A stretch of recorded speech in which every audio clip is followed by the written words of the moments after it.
Bonjour. Bonjour, bonjour. Aujourd'hui, donc, merci à vous d'être là. Je crois qu'il y a déjà une trentaine, 31 participants. Comme on l'a annoncé dans nos divers posts, on va aujourd'hui vous présenter la synthèse de la série Dire comme confiné, qui est donc une série qu'on a initiée en mars dernier, qui était une série d'interviews, en fait, 19 exactement, de directeurs et de directrices de la communication et du marketing, qu'on a initié donc chez ePressPack en mars dernier. On ne savait pas du tout que ça allait durer autant de temps. L'idée pour nous, ePressPack, c'était de comprendre un peu comment la crise allait impacter le quotidien des professionnels de la communication et l'exercice de leur métier. Et donc, c'est ce qu'on a fait. Voilà, mois après mois, on a interviewé des directeurs de la communication et du marketing. Pourquoi on a fait ça? Bonjour, je me présente, je suis donc Loïc Tanguy, le Chief Marketing Officer d'ePressPack. Donc, c'est un grand jour pour nous parce qu'effectivement, c'est 12 mois de travail et 12 mois d'enquête. Je vais très rapidement, parce que je pense que ce n'est pas le sujet aujourd'hui, vous présenter qui est ePressPack. Donc, nous sommes pionniers et leaders de newsroom digital en Europe, ce qui nous donne la possibilité et ce qui nous a donné la possibilité de pouvoir analyser un petit peu tout ce qui se passait autour de la communication lors de cette crise de la Covid. Nous avons la chance de travailler effectivement avec à peu près 300 grandes compagnies, grandes entreprises françaises et étrangères. Vous en avez quelques-unes sur la gauche, sur la droite de votre écran. Nous avons 4 bureaux, un à Paris, un à Londres, un à Madrid et un à Milan. Et nous sommes une équipe d'une cinquantaine de collaborateurs. Très rapidement, et je ne vais pas m'étendre, les newsrooms sont des outils digitaux, donc des plateformes tout en une, qui permettent effectivement de gérer complètement la réputation et la communication d'une marque, en se donnant la possibilité de pouvoir créer des contenus, de pouvoir les diffuser, de créer des événements live, de pouvoir les diffuser en ligne, de gérer l'ensemble de ces audiences, qu'elles soient journalistes, influenceurs ou autres parties prenantes, et également de gérer la gestion du travail à distance. Des outils qui ont permis effectivement de pouvoir compenser les problématiques qu'on a pu avoir avec la crise. Je vais laisser maintenant Yael, qui est notre responsable de la communication, vous présenter cette synthèse et nos intervenantes, donc Anne-Sophie et Pénélope. Effectivement, Anne-Sophie est avec nous. Anne-Sophie et Pénélope. Anne-Sophie est directrice des relations institutionnelles et médias de BPI France, la Banque des entrepreneurs, que tout le monde connaît, et elle développe la notoriété de BPI depuis 7 ans maintenant. Et voilà, et elle développe sa réputation dans les milieux journalistiques, institutionnels et politiques. Et puis elle dirige une équipe de 10 personnes. Donc Anne-Sophie a accepté d'animer et de commenter en tout cas cette synthèse à laquelle elle a participé. Pénélope, qui est avec nous aussi, qui est directrice de la communication et membre du COMEX de Elsan, qui est un groupe d'établissements privés en France. Pénélope a la particularité d'avoir commencé sa carrière en tant que journaliste, et puis elle a rejoint, en tout cas en 2016, en 2016 Elsan, et elle est à la tête aujourd'hui d'une équipe d'experts pluridisciplinaires, et elle anime un réseau de référents en France. 90 référents. Alors, cette série, on l'a appelée le club des 19. On a eu la chance, en tout cas, d'interviewer 19 personnes. Donc, Valérie Lesenbaum-Stepler, qui est directrice média d'AXA. Rosemary Tunier, qui travaille pour la NSM. Anne-Sophie, donc, de Faucigny, qu'on a présenté. Renaud Xernès, de Dalkia. Il n'y est plus, maintenant il est chez RTE, mais en tout cas, à l'époque, il a accepté de nous parler. Laurent Chapioni, qui travaille pour Deloitte France. Pénélope, qui est avec nous, donc chez Elsan. Rémi Calvet, qui est directeur de la communication de Framatome. Guillaume Papin, qui nous avait d'ailleurs sollicité à la tête de la FHF. Julien Lanfried, qui est directeur exécutif de communication de Gessina. Sylvie Noulette, qui a un profil un petit peu plus marketing et qui travaillait pour ailleurs. Je crois qu'elle est aussi en cours de changement de poste. Charlotte Le Tondo, qui est directrice de la com corporate de ING France. Domitil Fafin, qui est à la tête de la com corporate de L'Oréal. Jonathan Evans, au UK, qui dirige cette plateforme de communication, toujours dans le domaine de la santé d'ailleurs, en Angleterre. Valérie Lautier, qui travaille pour Pierre et Vacances Center Park, qui doit être d'ailleurs parmi nous. Laurent Ditouzé, chef du service d'information du CIRPA, donc de la gendarmerie. Caroline Tiquet, qui s'occupe de la com et du marketing du slip français. Marie Laloy, qui était donc CMO et vice-présidente de UCAR, qui est aujourd'hui chez Aramis Soto. Elle a changé de poste. Stéphanie Herman, donc, qui est directrice de la com éditoriale d'Unibail, et Caroline Roulet, qui est directrice marketing de Viva Technologies. Voilà. Donc, au gré, quand on a voulu faire justement la synthèse de ces 19 interviews, plusieurs items, et finalement on n'abordera pas tous les items aujourd'hui parce que c'est assez riche. Grosso modo, ce qu'on a vu, c'est que la crise, évidemment, pour la plupart de ces professionnels, a joué un rôle d'accélérateur sur le plan opérationnel. Ça, je pense que c'est un constat largement partagé. Que évidemment les professionnels de la com ont dû faire face à plusieurs fronts, on le verra, 2 d'entre eux en particularité, qui est la pression plus forte de parties prenantes qui sont plus nombreuses, qui sont en demande de plus de transparence, de plus de pédagogie. Je pense que ça complique encore plus, même si c'était vrai avant la crise, le travail des directeurs de la communication. Et puis la com est considérée aujourd'hui comme un acteur de changement. On le verra, les audiences sont en attente de plus de preuves, de moins de blabla. Les contenus sont devenus le nerf de la guerre. Les relations presse ont tiré beaucoup leur épingle du jeu pendant cette crise. Et puis la com interne, tout le monde m'a parlé beaucoup de la com interne qui est devenue un nouvel étendard d'une communication toujours plus globalisée. Donc voilà, on va essayer d'aborder les points en jaune. Comme je le disais, donc les directeurs de la com ont été soumis à rude épreuve.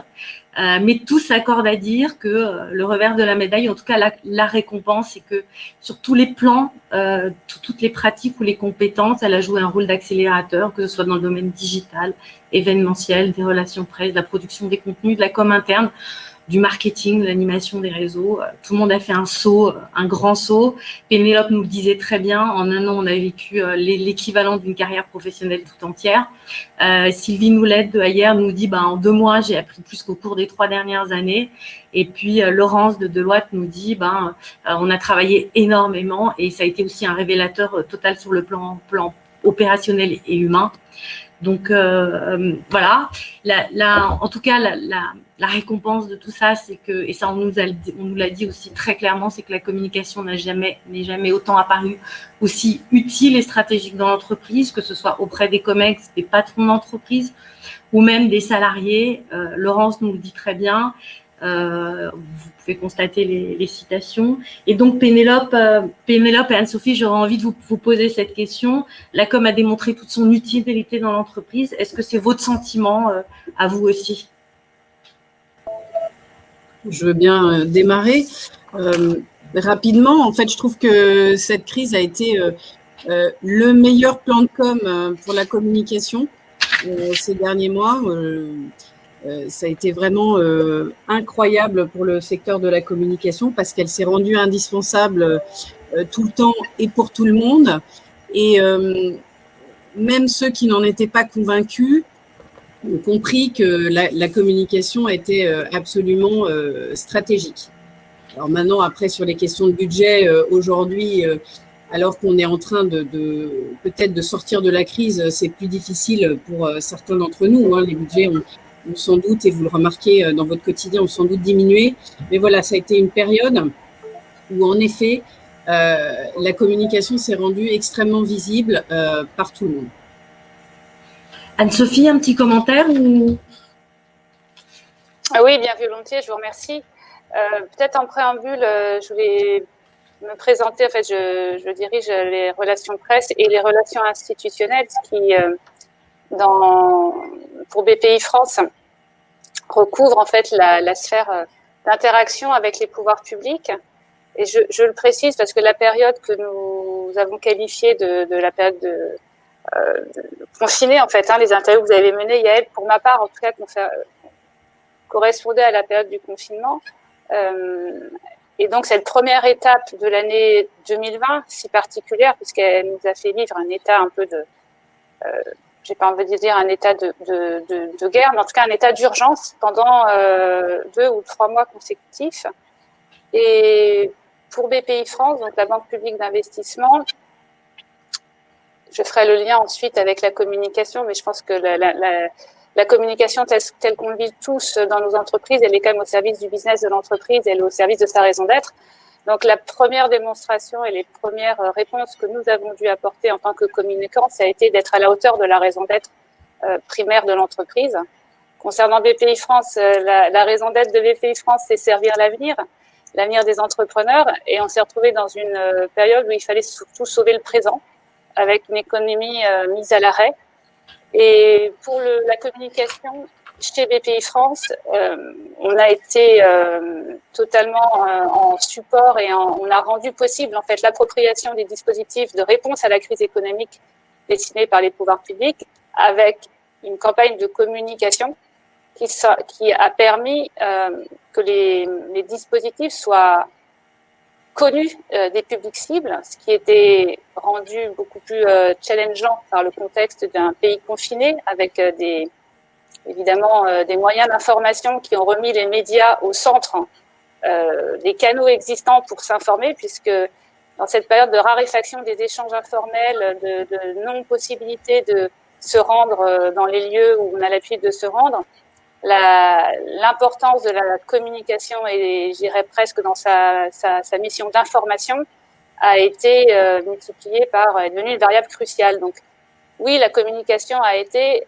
une des clés, en tout cas pour l'expérience de BPI France et depuis ma position au sein de l'entreprise, a été un des facteurs nécessaires au déploiement des dispositifs d'urgence économique mis au service des entrepreneurs. Et donc, la raison d'être de servir l'avenir qui s'est potentiellement déplacée vers sauver le présent comportait une variable communication. Si la communication n'arrivait pas à atteindre ses cibles, l'objectif global de BPI France, qui porte en cela une mission d'intérêt général, qui était de dire, ben voilà, les pouvoirs publics ont créé des dispositifs pour les entrepreneurs pour sauver leur trésorerie, n'aurait pas pu être atteint.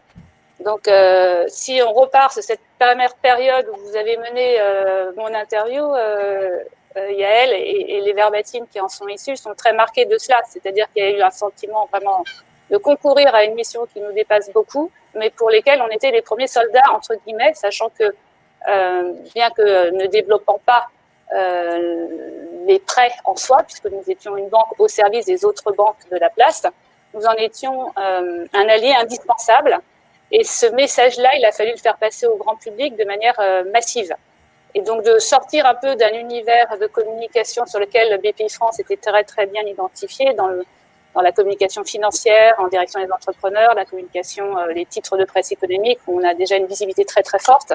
Alors, on est un peu sorti du décor et on est passé dans les masses médias pour que toutes les personnes qui environnaient l'entrepreneur soient aussi des cordes de rappel pour lui dire « j'ai entendu dire que BPI France portait ce dispositif du PGE, j'ai entendu dire qu'il y avait un plan tourisme, rapproche-toi d'eux, va sur la plateforme ».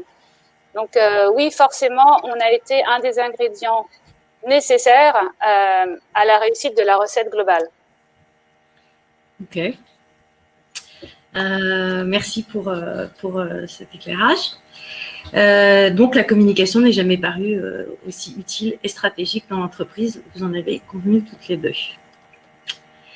On disait tout à l'heure que les professionnels de la communication ont fait face à plusieurs fronts, même si le mot d'ordre était plutôt à la sobriété et que tous les efforts ont été portés sur une digitalisation à marche forcée. Il y a deux grands enjeux qui semblent se détacher. Ils étaient vrais avant la crise, mais j'ai l'impression que ça s'est, au regard des interviews, exacerbé. C'est une pression plus forte des parties prenantes qui, elles, sont plus nombreuses à interagir. Et puis, une demande accrue de pédagogie et de concertation. Sous l'item, une présentation plus forte des parties prenantes plus nombreuses, il y a plusieurs choses. C'est une notion assez riche. Les témoignages m'ont assez bien dit. On a l'impression que donc les parties prenantes sont plus nombreuses à veiller, à considérer, que l'écosystème est beaucoup plus large et global. Certains dire comme nous ont dit que ça devenait des organismes de veille et des tours miradors 24 heures sur 24 pour regarder tout ce qui se dit partout et comment. Dans cette notion aussi, il y a l'expression d'un besoin de transparence généralisée. Alors, on verra tout à l'heure avec Anne-Sophie et Pénélope, si elle veut bien, si au fond, cette transparence exprimée, c'est un remède miracle ou une tyrannie, voire peut-être les deux. Dans cette notion aussi, il y a l'expression, Laurent Bitouzène vous l'a dit, d'opposition et de clivage qui sont plus marqués qu'avant, avec des opinions qui se cristallisent vraiment et des communautés dont on ne peut pas, avec lesquelles on ne peut pas argumenter. Et puis, quelque chose qui est assez nouveau finalement, contre lesquels finalement les l'IRCOM semble assez peu armé, qui est l'exacerbation des émotions aujourd'hui. Et de fait, la conclusion, c'est que, enfin en tout cas une des conclusions, c'est que l'exercice de la communication semble se compliquer, tirailler entre le besoin de rationalité et la gestion des émotions. Je vous le disais, il y a eu des citations qui sont assez fortes là-dessus. ING, Charlotte nous disait que les combats ont de plus en plus de résonance médiatique et fédèrent de plus en plus de monde. La demande de transparence se généralise et que ce soit de la part des consommateurs, des actionnaires, de toutes les parties prenantes, que tout le monde est concerné. Valérie de AXA nous dit qu'effectivement le spectre est devenu énorme, que la com se fait de plus en plus globale, qu'il y a de plus en plus d'interactions et qu'aujourd'hui les expressions sont totalement multicanales. Voilà. Et puis Laurent Bitouzène nous disait tout à l'heure justement qu'il faisait face à des barrières de cercle très fermées, des communautés qui ne veulent pas changer d'avis, avec lesquelles on ne peut pas dialoguer et qui ont un pouvoir d'influence. Avec une nouvelle notion justement qui était que l'émotion est quelque chose à prendre en compte dans la communication aujourd'hui et que ça reste un exercice très compliqué. Peut-être Anne-Sophie, Pénélope, sur cette notion de transparence que je trouve intéressante, elle semble être aujourd'hui le slogan commun et quasi obligatoire de toutes les entreprises. Alors pour vous, qu'est-ce que ça vous évoque? Est-ce que c'est un remède, une tyrannie, les deux? Voilà, qui veut peut-être... Je peux dire un mot. Merci Yael. Effectivement, de mon côté, en tant que groupe d'établissements de santé, où en effet, on était au cœur de la crise avec évidemment en soutien des établissements publics. Oui, la transparence était de mise, mais je vais dire c'était une tendance qui était déjà extrêmement importante. Donc, si on dit qu'aujourd'hui elle est importante, oui, j'ai envie de dire enfin. Est-ce que c'est un remède? Je ne sais pas. Mais en tout cas, quand vous dites une tyrannie, nous, ça a été compliqué et je pense que beaucoup de ceux qui nous écoutent, l'ont vécu. Il y a eu beaucoup de fake news dans le milieu médical et de la santé, par exemple. Tout le monde s'est mis à parler de tout. Transparence, ok, mais si c'est pour parler de tout, sur tous les sujets, ça a été extrêmement compliqué. Nous, on devait gérer la crise comme beaucoup d'entre vous au quotidien sur ces sujets médicaux, sur le Covid, sur comment soigner les gens, les réanimations, le nombre, les personnes qui rentraient, comment on sécurisait les établissements sur l'aspect sanitaire pour que tout le monde soit rassuré. Donc, si vous voulez, c'était compliqué de faire face à ces fake news qui se sont... j'ai l'impression démultiplié pendant cette période. Et tout le monde avait un avis, surtout un avis médical sur ces sujets-là. Donc, pour nous, en tant que groupe d'établissements de santé, puisqu'on a des hôpitaux privés, ça a été extrêmement compliqué à gérer. Donc, effectivement, je dirais remède ou tyrannie, pour nous, c'est vraiment les deux. Anne-Sophie, un petit commentaire sur cette... ou une réponse? Voilà. Oui, bien volontiers. Alors, je comprends ce qu'a dit Pénélope en lien avec son activité, donc certainement une grosse contrainte de vouloir et de devoir en fait rendre compte par nécessité et en même temps de garder la maîtrise de ce qui sort en fait estampillé par l'établissement. Du point de vue de BPI France, en réalité, la question s'est pas posée en ces termes-là, dans la mesure où notre parole était relativement attendue et peu concurrencée. Dans la mesure où les émetteurs sur les dispositifs de gestion de crise étaient quand même assez identifiés. La confiance était là et on n'a pas vécu d'attaque de groupes qui prendraient la parole en se prétendant détenteurs d'une vérité plus forte que ce que nous, on avait à dire à l'époque, puisqu'on était tout de même dans un halo de crise majeure, de collapse potentiel de l'économie. Donc, j'ai, à rebours de ce qui vient d'être dit, plutôt le sentiment que la crise nous a beaucoup conforté sur évidemment une politique qui était déjà la nôtre depuis la création de BPI France, c'est-à-dire de communiquer de manière très régulière et avec un maximum de transparence, tout en gardant une responsabilité forte sur ce qui sortait estampillé BPI France en termes d'information. Mais la crise a plutôt conforté BPI France en tant qu'interlocuteur de premier rang et de premier crédit sur ces métiers. Alors on a en cela plutôt capitalisé en termes réputationnels, j'ai envie de dire du fait de la crise, et été relativement peu chahuté en termes de défiance. La façon dont on a évolué aussi du fait de la crise, vous évoquiez en début de présentation l'accélérateur opérationnel. C'est vrai qu'on est aussi nous-mêmes dans une accélération de notre transformation digitale. Je parle au niveau plus large de BPI France Business. Et nos métiers en affaires publiques et en relations presse sont très précurseurs aussi de ces transformations-là. Donc, vous parliez de tour de contrôle, de vigilance H24 des réseaux. C'est vrai qu'on avait des outils de veille déjà assez pointus avant la crise, mais on n'a pas été saturé pendant cette crise. Je pense que la réputation de BPI France a plutôt gagné en crédibilité et qu'aujourd'hui, où on est un peu sorti de l'urgence totale, où on est sur la relance, on est sur cette lancée de confiance qui a été établie tout au long de la crise avec nos parties prenantes institutionnelles, médiatiques et politiques. Ok, merci Anne-Sophie. Autre constat, je le disais tout à l'heure, beaucoup d'entre vous m'ont parlé de pédagogie, de concertation, de co-construction, qui semble être un mode finalement opératoire assez généralisé. La com n'est plus providentielle, ça on le sait. Beaucoup nous ont parlé d'un besoin plus grand d'information, de dialogue et d'un besoin d'adaptation. Alors au fond, Anne-Sophie et Pénélope, est-ce que la pédagogie, c'est pas une réponse, justement la réponse au besoin de transparence? Tout le monde m'a parlé effectivement de pédagogie un peu comme un angle stratégique pour les entreprises. Ils ont été plusieurs, donc je ne sais pas si vous avez quelque chose à dire là-dessus. Est-ce que la pédagogie, au fond, c'est pas la réponse à ce besoin de transparence? Pénélope? Oui, merci. Pédagogie, oui, on a eu beaucoup à en faire. Alors, on le disait tout à l'heure, effectivement, pour expliquer que des fausses informations étaient fausses, par exemple.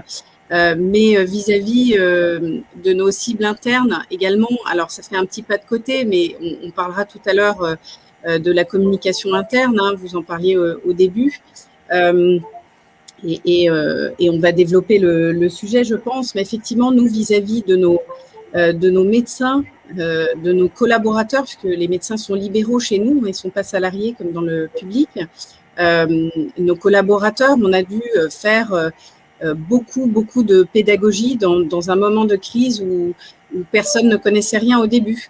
Je l'avais dit au moment où vous m'aviez interviewé, effectivement, on a tous, je pense, appris en marchant dans cette crise géante, longue, où au début, effectivement, on ne savait pas où on allait. Donc, beaucoup de pédagogie envers toutes les cibles, et y compris envers les journalistes, effectivement, parce que des sujets effectivement qu'ils découvraient ou leur expliquer comment ça fonctionnait. On a eu, on en parlera peut-être aussi tout à l'heure, mais des relations plus privilégiées, en tout cas avec les médias à ce moment-là. Justement, il y aura une question tout à l'heure justement sur la relation, sur la crise et les relations avec la presse. Pénélope, c'est effectivement de meilleures relations et plus de pédagogie dans cette crise où effectivement tout le monde a dû se former sur le tas sur beaucoup de sujets. Anne-Sophie, un petit point sur la pédagogie ou... Oui, tout à fait. La pédagogie, c'est une variable essentielle dans nos métiers. En fait, on communique surtout pour être compris, donc et pour être bien compris. Donc, je pense qu'entre nous, on sait que c'est un des éléments clés aussi pour avoir une communication qui passe bien. Et c'est une variable qui devient encore plus critique en période de crise, puisqu'on est face à des publics dont les attentes sont démultipliées. Et donc, notre parole, elle est d'autant plus attendue. Moi, je mets ça en lien avec la confiance, en fait. Hein. C'est quand on rentre dans la crise en ayant déjà tissé une relation de confiance avec ses parties prenantes, quelles qu'elles soient, on est beaucoup plus à l'aise. Et la pédagogie, elle est nécessaire pour créer de la confiance au tout départ. Donc, c'est vrai que de notre point de vue avec les France, on est rentré dans la crise avec un capital de confiance qui était assez bon. La crise a plutôt légitimé notre raison d'être et la communication a été une des clés du succès. Donc, on ressort de là avec une envie d'écouter, je dirais, de rester sur cette ligne de simplicité, de proximité, qui sont d'ailleurs dans les valeurs de l'entreprise, et d'être encore plus dans la pédagogie, puisque le monde est complexe, les solutions de financement, d'investissement peuvent être simplifiées dans pour rencontrer leur public et connaître un succès. Donc oui, ça reste une variable clé. Ok. D'accord. Merci. Qu'est-ce qui se passe? Excusez-moi.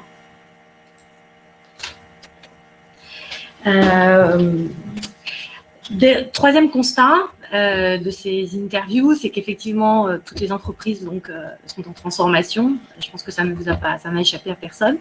Et pour certains, la communication accompagne la transition. Pour d'autres, elle est considérée comme un levier d'action et de transformation. Anne-Sophie nous l'a dit, peut-être qu'elle pourra nous le commenter. Le faire savoir a toujours été considéré comme un levier d'action, car en faisant savoir, on fait advenir le changement. Julien nous raconte qu'effectivement, raconter la transformation est devenu, en période de crise, encore plus passionnant qu'avant. Alors, Anne-Sophie et Pénélope, est-ce que pour vous, la communication est vraiment transformatrice ?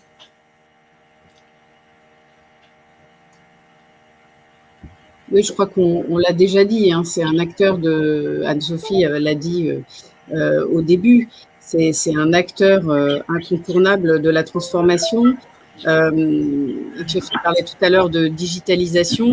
Je crois que beaucoup d'entre nous sont sur cette voie également. Hein, si on donne cet exemple, nous, on est en train pour prendre un exemple précis, en train de digitaliser les étapes du parcours de soins pour le patient. Il y a beaucoup de parties prenantes et la communication est fondamentale avec de la pédagogie, comme on le disait précédemment. Donc, c'est un facteur de transformation, un acteur de transformation et ça, on le vit au quotidien. C'est pas de transformation sans communication. Pour aller dans le sens de Pénélope, je dirais même que plus on digitalise, plus on a besoin de communiquer et de communiquer par voie non digitale. Puisque il faut pas que dans l'esprit de possible, en fait, la digitalisation, ce soit un refus de dialoguer.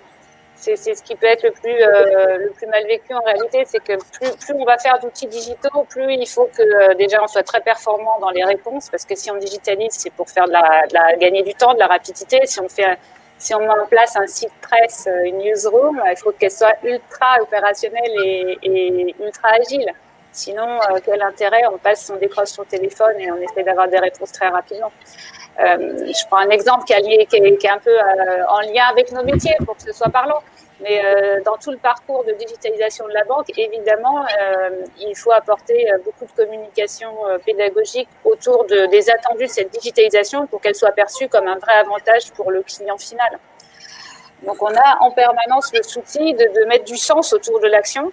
Ça passe par les messages de communication. Si on ne met pas de sens autour de l'action, c'est-à-dire si on ne communique pas sur le sens, et c'était ma citation que vous avez reprise, et je la remets un peu en contexte pour qu'elle soit un peu compréhensible, c'est en mettant du sens sur ce que l'on fait qu'on provoque le changement. C'est-à-dire qu'on va communiquer sur la digitalisation, mais pour que nos cibles s'en saisissent, il faut qu'on communique le bénéfice qu'elles vont en retirer. C'est justement, vous nous devancez quelque peu, Anne-Sophie, justement le chapitre prochain, en fait, où on a constaté qu'effectivement la communication se faisait de plus en plus au service du sens. Il y a juste Laurent Bitouzet qui est, je crois, en ligne avec nous, qui souhaitait intervenir. Laurent, je suis désolée, on ne pourra pas vous voir sur l'écran, faute de vous avoir mis en intervenant. Mais si vous avez une question à poser ou quelque chose à demander, en fait, il y a un chat. Il y a un chat. Voilà. Ou la partie questions sur la droite. Voilà. Et on y répondra. Et on y répondra bien volontiers. Voilà. Peut-être on peut donc continuer justement, Anne-Sophie, ce qu'on disait tout à l'heure, la communication comme acteur du changement, plus de preuves et moins de blabla. La com s'est attachée pendant la crise à faire sens, à montrer les actes, les engagements solidaires. C'était très clair, en quoi l'entreprise pouvait faire quelque chose pour la société. Et elle s'est vraiment concentrée sur la démonstration et les preuves. C'était vrai avant la crise, mais les choses semblent accélérer. Ce qu'on a pu aussi noter, c'est que la com se fait de plus en plus globale et qu'on a abandonné quelque peu les contenus pour cible unique. C'était vrai aussi déjà, ça s'est accentué. Tout est dans tout et inversement. Stéphanie nous disait l'entreprise ne peut plus communiquer sans preuve. Marie nous dit on ne bâtit pas de la com sur du fake ni sur du vent, mais sur des actions concrètes et engagées. Et Laurence nous dit très bien que les prises de parole ne peuvent plus se contenter d'être audibles aujourd'hui. Elles doivent être avant tout crédibles et que la crise a donné une prime à la com de preuve. Pour faire le lien avec ce que vous disiez tout à l'heure, et que effectivement la raison d'être, qui est vécue souvent pour beaucoup d'entreprises comme une boussole, n'a pas échappé à la règle, puisque il est lui aussi, la raison d'être, et elle aussi mise à l'épreuve des faits, et vice-versa. Valérie nous le dit très bien, une raison d'être, c'est pas une phrase qui fait jolie sur un mur, elle n'existe que parce que des preuves l'illustrent. Voilà pour la communication de preuves, on en a un petit peu parlé, Anne-Sophie. Pénélope, peut-être vous avez quelque chose à dire sur le sens, enfin la com au service du sens. Écoutez, je crois que Pénélope a mis son micro en accès. Ah, on n'entend plus. Non, je voulais vous laisser parler. Un petit mot, oui, effectivement, mais c'était pas particulier à la crise. Effectivement, on le voit dans le travail sur la raison d'être, mais également dans notre quotidien. Et ça a été dit, hein, je vais rien dire de plus, si vous voulez, ça a été dit partout, on ne peut plus communiquer sans preuve. Et là, je reprendrai un peu ce qu'on dit toujours quand on délivre des informations financières. Finalement, il faut être exact, précis et sincère. Et ça s'est encore plus vu pendant la crise. Toutes nos cibles, évidemment les journalistes, avaient besoin de preuves sur tout ce qu'on disait. Donc, ok. C'était extrêmement important, effectivement. Merci Pénélope. On va peut-être avancer un tout petit peu. On sait aussi, j'ai beaucoup entendu parler de contenu. Devenu pour tout le monde, en tout cas le nerf de la guerre. Ce qu'on a noté aussi beaucoup, c'est qu'il y avait plus d'audace, moins de formalisme. Au pied du mur, finalement, toutes les DIRCOM ont produit des contenus avec une grande liberté de ton, d'action. Elles ont créé, innové, inventé. On a vu apparaître des nouveaux formats, des émissions en direct, des newsletters façon roman photo, des radios internes, des courtes vidéos posées avec des interviews, 3 questions à poser à des comex. Les formats digitaux ont court-circuité quelque peu les hiérarchies traditionnelles. On a vu apparaître plus de relations directes, plus de spontanéité, plus de vrai. Et puis ces contenus, en fait, se sont adressés à tous les publics sans distinction. Abolissant en fait définitivement la frontière qui pouvait exister entre com interne et com externe. Voilà, donc Renaud nous l'a très bien dit, finalement la crise nous ramène à l'essentiel, le contenu. Et Laurent nous disait bien qu'en tant que service public, ils avaient tout intérêt à devenir un fournisseur d'informations et un média multi-support. Quand Charlotte nous disait qu'au fond, en termes de contenu, ils sont eux aussi repartis d'une page blanche. Peut-être un commentaire sur les contenus ou Pénélope, Anne-Sophie? Est-ce que vous aussi je rejoins ce que dit Laurent Bitouzet en fait dans sa citation. On a vécu vraiment quelque chose de très parallèle à BPI France. avec un intérêt évidemment très fort qu'on avait à ce que la prise en main de notre information par les médias soit la plus exacte possible. Et donc, on avait une responsabilité très, très forte de réussir à rassurer l'opinion des chefs d'entreprise et puis l'opinion dans son ensemble sur le fait que cette crise, les pouvoirs publics allaient pouvoir y apporter une réponse et que l'ensemble de la place bancaire allait aussi pouvoir massivement contribuer à cette réponse. Donc, on a fait ce chemin aussi de construire des formats qui soient assez rapidement réplicables pour garantir l'intégrité de nos messages. À titre d'exemple, en fait, sur le PGE, qui était un peu le dispositif phare de la période pour que la trésorerie des entreprises ne soit pas mise en péril et que la période du premier confinement très dur ne signifie pas qu'elles mettent la clé sous la porte. On a réfléchi, évidemment, on a activé tous les canaux de communication et on était déjà quand même extrêmement communicants, donc nos relations presse ont été très fortes, mais il y a eu des nouveautés que je peux peut-être partager avec vous. C'est que, par exemple, on a fait parler notre directeur général sur Brut dans une vidéo très informelle où il donne le mode d'emploi du PGE. Et cette vidéo Brut, elle est devenue très virale, à tel point qu'elle a été considérée comme presque, je dirais, d'intérêt général, comme un vrai mode d'emploi qui s'adresse à des entrepreneurs qui ne vont pas forcément lire le Figaro, les Échos ou même regarder, suivre un journal du matin sur une radio grand public. Et donc, cette vidéo de Brut, elle a fait plusieurs millions de vues et elle a ensuite été hébergée sur le site de France Télévisions. Et c'est assez intéressant, non, de France Info, pardon, de Radio France. Et c'est assez intéressant de voir que dans la période, quand même, les médias de confiance ont fait vraiment un travail incroyable pour essayer d'être dans une notion d'information au public qui était un peu en économie de guerre, j'ai envie de dire, même si l'expression est un peu violente, mais on a forcément eu recours à plus de créativité. On n'aurait pas fait une vidéo brute pour les résultats financiers de BPI France en 2019. Et là, on a trouvé que le format s'y prêtait bien, qu'il était convaincant, il était pédagogique, il était didactique, et il serait dans un format qui nous permettrait de conquérir de nouveaux canaux et de nouvelles cibles. Et en cela, peut-être que je me lance un peu, mais j'ai l'impression que côté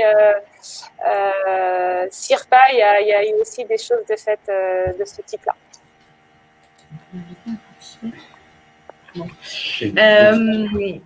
On va voir, ouais, puisque Laurent voulait s'exprimer, on va voir si on arrive à le faire participer. Autre constat, vous venez d'en parler avec la vidéo de Brut, Anne-Sophie. Évidemment, les relations presse ont été grands gagnants en fait de cette période de crise. La pub ayant nettement marqué le pas, c'est vrai que tout le monde s'est mis à porter ses efforts sur le poids du corps, sur le own et le earned media. J'ai envie de vous poser la question, qu'est-ce que la crise a apporté, a changé dans vos relations avec la presse? Pénélope, Anne-Sophie, est-ce que ça a été plus dur, moins dur? Pénélope, peut-être un petit commentaire. Oui, alors, merci Yael. Je vais revenir sur ce que je commençais à dire tout à l'heure. Effectivement, pour nous, hôpitaux privés, évidemment, la presse avait un intérêt très fort en ce qui concernait nos activités. Donc, on a été totalement submergés par les demandes des médias. Donc, il a fallu nous organiser et répondre à chacun, parce qu'on sait combien il est important de répondre à chaque journaliste. Et on a réussi à tisser des relations privilégiées justement avec certains médias qu'on n'avait pas réussi à atteindre auparavant. Voilà, en les faisant venir dans nos établissements. C'était un moment où on l'a tous vu, hein, où trois quarts des contenus, voire même parfois presque 90% étaient liés à la crise qu'on vivait au quotidien. Donc on a pu tisser des relations intéressantes avec les journalistes. Et Anne-Sophie le disait tout à l'heure, effectivement, il y avait des médias qui ont institutionnalisé finalement la vérification aussi des informations, puisque beaucoup d'informations circulaient sur tout et n'importe quoi lié au Covid.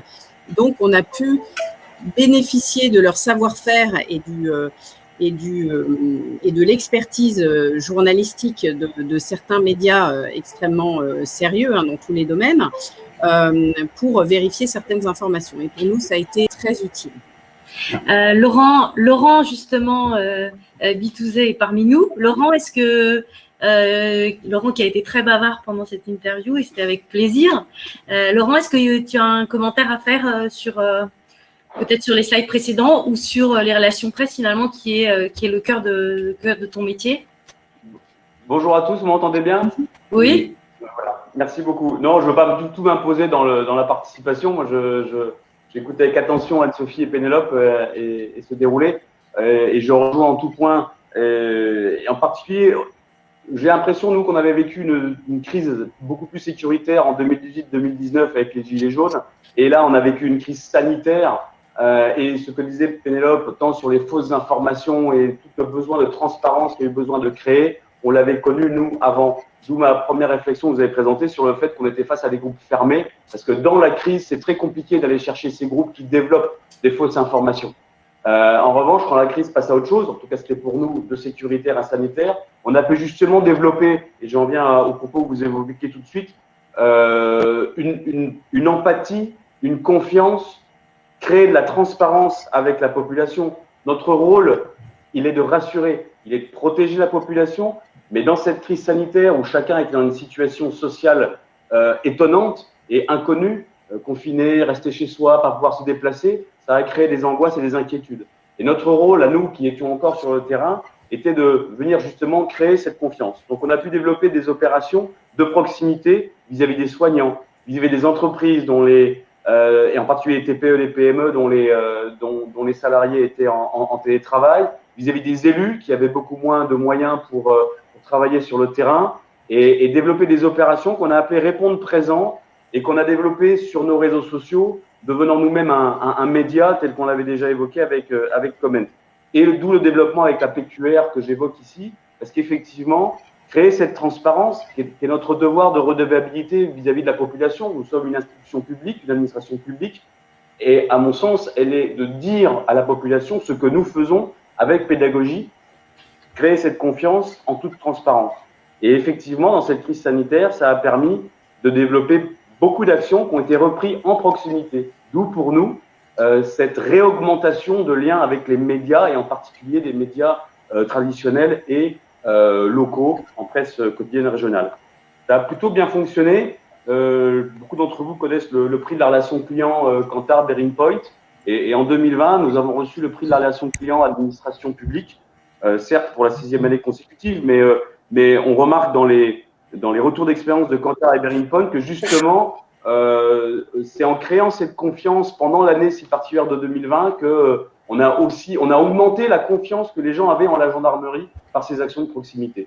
Voilà, donc je pense que tout se tient et les évolutions correspondent à ce que vous évoquez depuis tout à l'heure.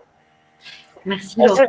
Pour compléter ce que dit Laurent avec l'expérience BPI France, qui est aussi une entreprise à capitaux publics, donc avec une mission et une ambition de servir l'avenir, qui est notre baseline de marque, mais qui a été sur laquelle on a apporté une vraie démonstration, ça a été une vraie, on a permis de donner vraiment une lisibilité à cette mission très forte pendant la crise. Je dirais qu'en termes de relations presse, la grosse percée qui est aussi à mettre en lien avec la digitalisation des relations presse pendant la période, c'est qu'on était un acteur extrêmement bien référencé du point de vue national. La PQR nous connaissait, on avait des exercices réguliers d'échanges avec eux à travers nos bilans d'activités régionaux sur lesquels on est très soucieux d'avoir des reprises par la PQR. Et là, on a d'abord déployé nos messages auprès de la PQR. En fait, on a voulu faire quelque chose un peu différent, c'est-à-dire de se dire que l'information devait être en presse nationale. Et pour nous, la presse nationale, c'est la PQR, puisque la presse nationale PQN est en réalité une presse relativement parisienne si on étudie les études de lectorat. Donc, si on veut couvrir et avoir des messages qui rentrent dans les territoires, c'est vrai que la PQR est indispensable. Et on sait à quel point les médias tels la PQR ont eu des pics de lectorat pendant la crise. Ils ont été considérés comme des acteurs de confiance par les Français. Et donc, on s'est adressé plus à eux qu'on l'aurait fait à la limite en temps traditionnel. Et le digital nous a beaucoup aidé à le faire. Les conférences de presse à Paris, où vous ne réunissez que quelques correspondants de presse régionale, sont devenues des conférences de presse digitales avec des connexions de la part des journalistes de la PQR extrêmement nombreuses. D'ailleurs, habitude qu'on a gardée, on a récemment lancé avec Cybermalveillance un guide sur la cybersécurité pour essayer de sensibiliser les PME à l'enjeu de la cybersécurité et aux dispositifs d'accompagnement mis en place par BPI-France, à la fois en conseil et en financement de solutions. On l'a lancé avec une double exclue en PQR, le groupe EBRA d'un côté et Ouest France. Il y a quelques années, on se serait peut-être dit, c'est pas mal d'en parler dans les échos.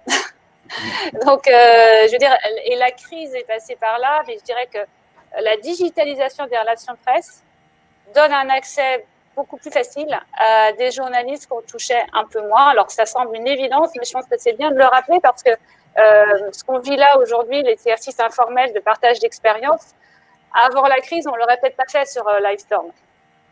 Et bien, dans les relations presse, c'est évidemment la même chose. Je pense que chacun de nos établissements et des sociétés dans lesquelles nous travaillons a expérimenté cela. Le digital a aussi des aspects extrêmement intéressants pour créer des contacts avec des interlocuteurs qui nous sont un peu plus éloignés d'un point de vue territorial. Ok, top. Merci Anne-Sophie. Dernier point. Il nous reste juste peut-être 2 minutes pour l'évoquer avant les questions. C'est tout le pan en fait de la communication interne.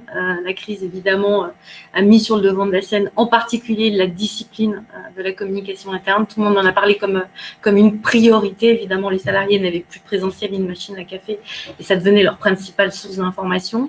Mais je pense que les DIRCOM ont redécouvert, ou en tout cas le pouvoir des collaborateurs qui étaient à la fois soutien, ambassadeurs, donateurs parfois ou détracteurs, et que la marque employeur, en tout cas, est revenue comme un exercice prioritaire. De fait, les DIRCOM, on m'a dit que les DIRCOM s'étaient beaucoup rapprochés des DRH, et on a pu aussi noter aussi que toutes les forces vives de l'entreprise ont été mises à contribution, tous derrière l'étendard de la marque, que ce soit le top management, les COMEX, les franchisés, les distributeurs, les partenaires. Finalement, ça faisait tout un écosystème qui parlait pour et au nom de l'entreprise. Et de fait, la communication s'est fait plus incarnée et plus humanisée. Charlotte nous l'a très très bien expliqué dans sa citation assez complète. Elle dit que finalement la crise a modifié la perception de la com interne, que son rôle est devenu beaucoup plus clair pour tout le monde sur la cohésion, sur son bénéfice, sur le lien et l'engagement.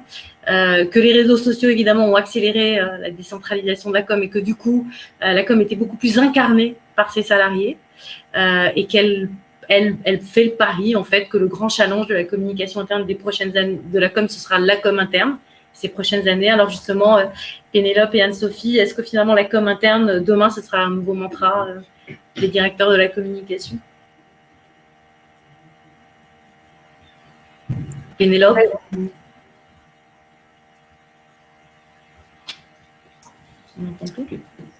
Oui, j'ai vu qu'Anne-Sophie activait son micro.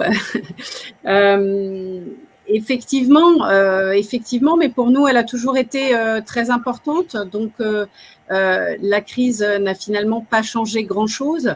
Nous, dans notre métier, 90% des collaborateurs sont au service des patients, donc sur le terrain, et n'ont pas forcément accès à un ordinateur. Mais pour le reste, pour les 10%, la digitalisation a accéléré la communication dans des moments où il fallait communiquer extrêmement rapidement en interne.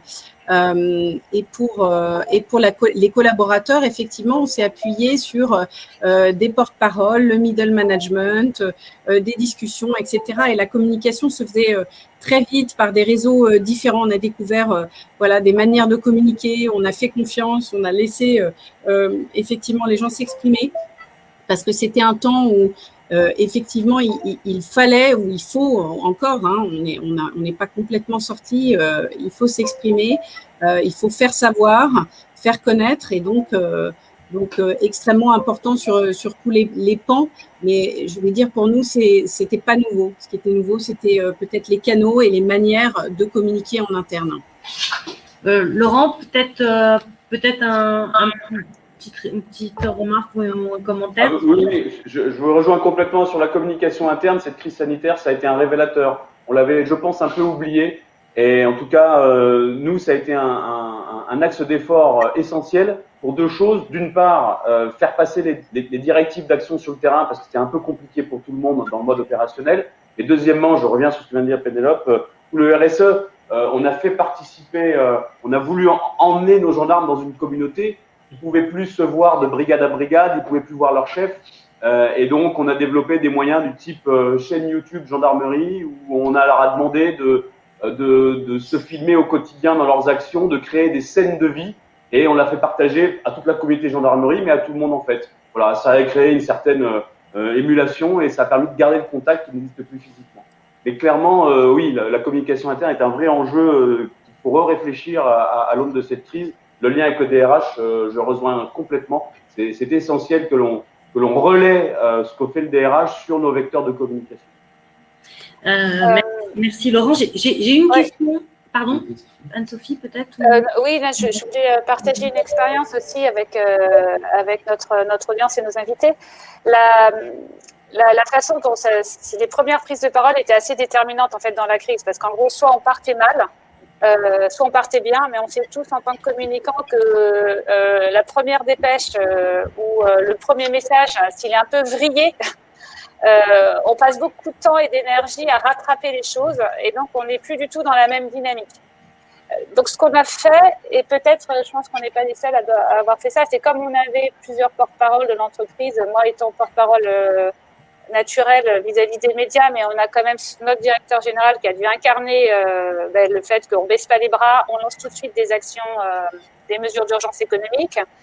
On a décidé de rendre accessible à toute l'entreprise toutes ces interventions, donc on faisait encore plus que d'habitude puisqu'on partage avec une revue de presse à l'ensemble des collaborateurs les grands articles qui relatent en fait les options stratégiques de Bpifrance au long cours. On fait ça toute l'année. Mais là, on informait à chaque fois, attention, Nicolas Dufourcq demain matin sur Europe 1, Nicolas Dufourcq ce soir sur France Info, demain, interview dans la PQR, premier point. Et deuxième point, on faisait aussi exactement ce que vous êtes en train de faire là, on faisait des live storms régulièrement avec les salariés, puisque nous, on a une population qui est connectée, qui était en télétravail évidemment, comme toutes les banques. Et donc, on avait le directeur général qui faisait le point, le briefing avec l'ensemble des salariés, toutes les semaines, parfois au démarrage de la crise, plusieurs fois par semaine. Les managers répliquaient avec leurs équipes qui étaient en distanciel pour à la fois faire le point de situation par rapport au dispositif de crise gouvernementale et faire le point de situation par rapport à nos objectifs et notre propre déploiement d'action.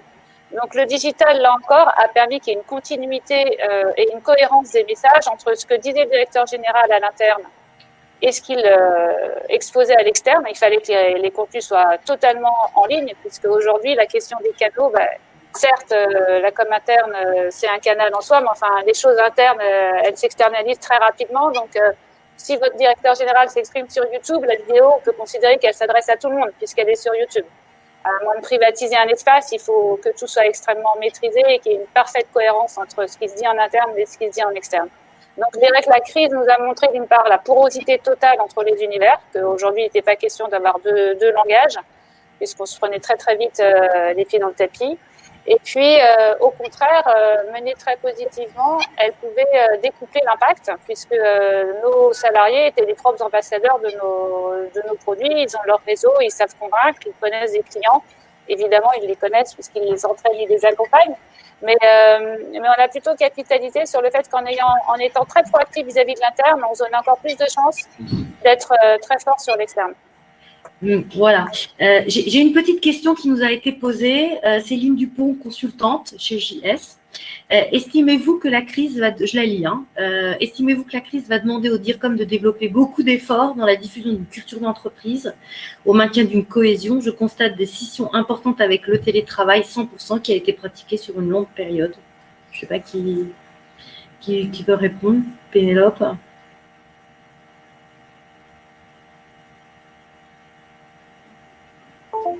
Oui, je pense qu'il va falloir que notre métier se transforme aussi. Et c'est une question, effectivement, une question importante. On n'a pas la réponse aujourd'hui. Ce qui est clair, c'est que on va devoir transformer notre métier. En effet, alors télétravail 100%, je ne sais pas, mais pour beaucoup d'entreprises, en effet, plus de télétravail. Nous, dans notre métier, bon, ça concerne peu de collaborateurs, encore une fois, et ceux qui étaient connectés, ça nous a finalement rapprochés grâce au digital. Hein. Anne-Sophie le disait, pas de digital sans communication, en effet, mais le digital était au service là de la communication. Donc finalement, je vais dire pour nous, c'est pas vraiment un sujet dans mon secteur, mais ça va l'être pour tout métier de DIRCOM aujourd'hui et demain très vite. Merci Pénélope. Il nous reste 2 minutes. Peut-être que l'auditoire, en tout cas, a peut-être envie de poser des questions. Je rappelle qu'il y a donc un chat, Oui, un chat où on peut poser des questions, à nous d'y répondre. Laurence est en train de taper. J'espère qu'il y a notre place. Merci pour cet échange. Bonne journée. Bon, alors ce n'est point une question. On va faire la conclusion. Peut-être oui, la conclusion rapide, vous la voyez apparaître à l'écran. J'ai essayé de la brosser à grands traits. Grosso modo, qu'on a vu donc des contenus plus nombreux qui racontent des preuves et des engagements, qui abandonnent les cibles uniques. En tout cas, effectivement, on disait que la com se fait de plus en plus globale, les messages aussi. On a vu apparaître des formats nouveaux, décentralisés, moins formels. Les relations avec la presse ont été intensifiées, plutôt sous le signe de la sobriété. Des publics internes qui ont occupé beaucoup le devant de la scène, et puis une communication aux avant-postes de l'entreprise qui a été donc plus incarnée, plus humanisée. Voilà peut-être les grandes leçons de cette étude. Ce qu'on peut dire aussi, c'est que peut-être dans les mois qui viennent, les professionnels vont devoir encore gagner en conviction sur leur business model, sur leur entreprise, son utilité, ses contributions. On le disait, les DIRCOM vont devoir être des miradors 24/24 qui veillent à tout pour un écosystème de plus en plus large d'opinion et de prise de parole. Et puis la com va se faire de plus en plus globale, voilà, jouer probablement entre la dictature de l'urgence et les réflexions de long terme. Peut-être, voilà, à grands traits, ce qu'on peut dire sur les conclusions. Et un mot de conclusion, Pénélope, Anne-Sophie, Laurent. Vous remercier d'avoir organisé l'échange. Merci à vous d'avoir bien voulu nous accompagner. Laurent, merci beaucoup. Merci à vous et très heureux merci beaucoup. À cela. Bonne journée. Merci, bonne journée à tous. L'organisation de tout. Et peut-être un petit mot sur le. Oui, ce que je voulais vous dire, c'est qu'on va éditer donc à la suite après la série le talk. On va éditer un petit livret de Vadémécom qui va s'appeler Dire comme confiner le Vadémécom, com qu'on vous enverra, qu'on enverra à tous les participants et notamment. Et voilà, il y a nos clients. Martina, peut-être un petit mot sur Comment ou... Oui, bonjour à toutes et à tous. Je me permets, merci déjà pour cet échange et pour votre temps. Je vais vous partager juste.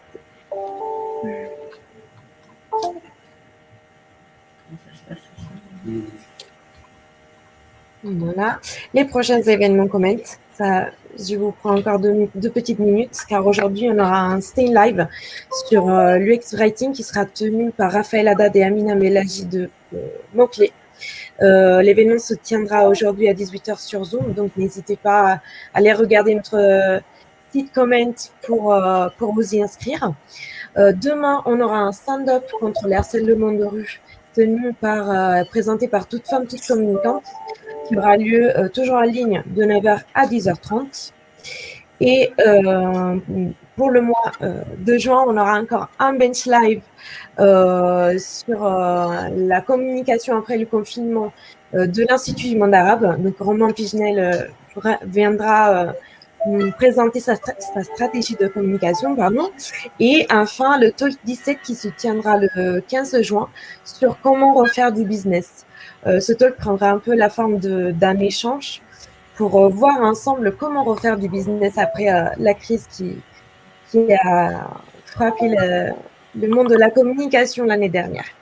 Donc, encore merci à toutes et à tous pour cette intervention. Merci Laurent. Et à bientôt sur les prochains événements Comment. Merci. Merci. Bonne journée à tous. Merci à tous. Au revoir. Au revoir. Bonne journée.